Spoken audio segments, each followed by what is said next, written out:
नमस्कार। Welcome to एडुस्फेयर। India ने एक स्ट्रॉन्ग डिप्लोमेटिक मूव चला है और इस बार टारगेट में है टर्की। इंडिया ओपन कह रहा है कि we support Cyprus. India hit back at Turkey, we support Cyprus.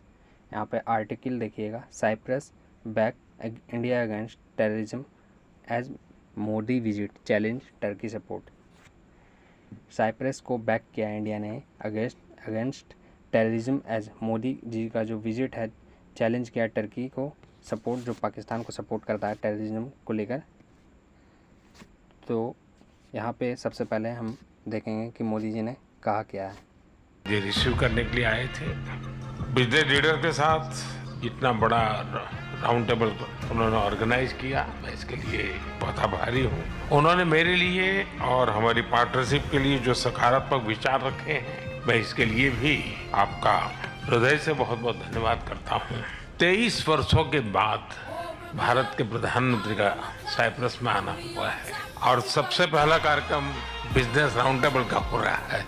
ये एक संकेत है कि भारत और साइप्रस के संबंधों में आर्थिक जगत से जुड़े लोगों का कितना महत्व है। आज आपसी व्यापार $150 मिलियन पहुंच गया है, लेकिन हमारे रिश्तों की वास्तविक क्षमता इससे बहुत अधिक है।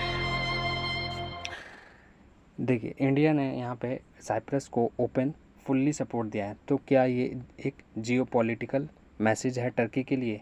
क्या इसके इम्प्लीकेशंस रीजनली और ग्लोबल हो सकते हैं? Let's break it down. सबसे पहले समझते हैं कि इशू क्या है। साइप्रस है जो एक छोटा सा एक आइलैंड कंट्री है। देखिए, साइप्रस है टर्की के साउथ में मेडिटेरियन सी में एक छोटा सा आइलैंड कंट्री है। साइप्रस एक छोटा सा आइलैंड नेशन है जो कि ईस्टर्न मेडिटेरियन में पड़ता है। 1974 में क्या हुआ था कि 1974 में क्या हुआ था 1974 में टर्की ने साइप्रस के जी नॉर्दर्न पार्ट, आप देख रहे हैं ये नॉर्दर्न पार्ट, ये क्या जो है कि टर्की ने नॉर्दर्न पार्ट पर मिलिट्री इंटरवेंशन किया था, जिसे इंटरनेशनल कम्युनिटी इलीगल ऑक्यूपेशन के रूप में देखती है। तो ये जो टर्की ने Turkish republic of northern Cyprus का अनाउंसमेंट भी किया है, लेकिन अब तक वर्ल्ड के सिर्फ टर्की ने ही इसको रिकॉग्नाइज किया है। बाकी सब साइप्रस को वन साइप्रस के तौर पे देखते हैं, इंक्लूडिंग इंडिया। सो क्लियरली यहाँ पर एक इंटरनेशनल डिस्प्यूट है। इंडिया ने अब तक इस इशू पर न्यूट्रल पोजीशन ली है, लेकिन अब सिनेरियो चेंज हो रहा है। अब इंडिया ने साइप्रस को ओपन सपोर्ट दिया है। ऑफिशियल स्टेटमेंट है इंडिया की तरफ से कि India fully support the sovereignty, unity and territorial integrity of republic of Cyprus. ये स्टेटमेंट डायरेक्ट टर्की के पोजीशन को चैलेंज करता है। ये एक ऐसा स्ट्रॉन्ग डिप्लोमेटिक सिग्नल है और यहाँ इंडिया का मैसेज क्लियर है कि एक्सपेंशन को टॉलरेट नहीं किया जाएगा। अब सवाल उठता है कि इंडिया टर्की के अगेंस्ट क्यों जा रहा है। तो पहला रीज़न इसका ये है कि टर्की ने हमेशा है जो कश्मीर इशू पर पाकिस्तान को हमेशा से सपोर्ट किया। हाल ही में आप लोगों ने देखा होगा कि इंडिया ने जो ऑपरेशन सिंदूर, जो कि अभी भी जारी है, पहुंच किया हुआ है खाली सिर्फ इंडिया ने। तो टर्की की तरफ से 72 ड्रोन काफ़ी मात्रा में पाकिस्तान को दिए गए थे, जो कि इंडिया के खिलाफ यूज हो रहे थे। हालांकि इंडिया के S-400 ने ऑलमोस्ट सभी ड्रोन को शूट डाउन कर दिया गया था। और एर्दोगन ने जो है कि रेपिडली यूनाइटेड नेशंस में एंटी इंडिया स्टेटमेंट दिया है हमेशा से। OIC यानी ऑर्गेनाइजेशन ऑफ इस्लामिक कोऑपरेशन में टर्की का जो एग्रेसिव रोल रहता है, मोस्टली अगेंस्ट इंडिया के जो इंटरेस्ट को हर्ट करता है। सो इंडिया ने अब जवाब देना स्टार्ट किया है डिप्लोमेटिकली।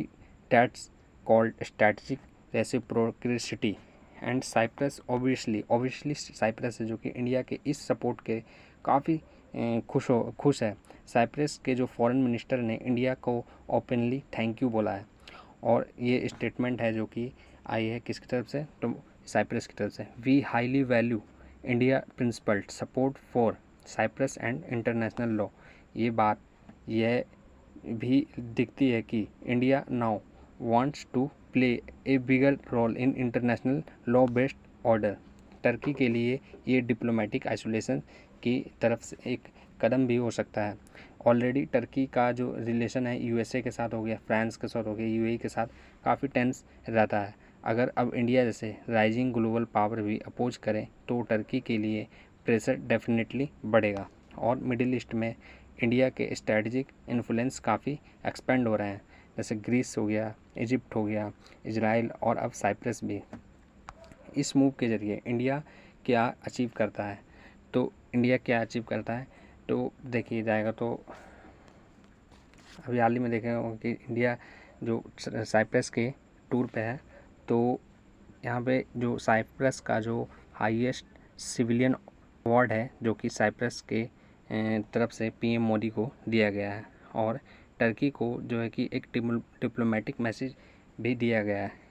टर्की के लिए एक डिप्लोमेटिक मैसेज भी दिया गया है। साइप्रस और ग्रीस के साथ रिलेशंस जो स्ट्रेंथ होते हुए दिख रहे हैं और रीजनल जियोपॉलिटिक्स में इंडिया का जो इमेज है एक लॉ अबाइडिंग डेमोक्रेसी स्ट्रॉन्ग होता जा रहा है। Plus India indirectly Turkish, Pakistan और चाइना एक्सिस को भी चैलेंज करता है। तो दोस्तों डिप्लोमेटिक्स जियोपॉलिटिक्स में डिप्लोमेसी एक साइलेंट वॉर होती है और ये मूव इंडिया के स्ट्रेटजिक मैच्योरिटी को रिफ्लेक्ट करता है। एक तरफ सॉफ्ट पावर तो दूसरी तरफ firm stand. This is the new image of India. आपको क्या लगता है, क्या इंडिया को और ओपन तरीके से टर्की जैसे कंट्री का काउंटर करना चाहिए? Let's me know it the comment below and like subscribe and share करें और मिलते हैं नेक्स्ट वीडियो में। जय हिंद, जय भारत।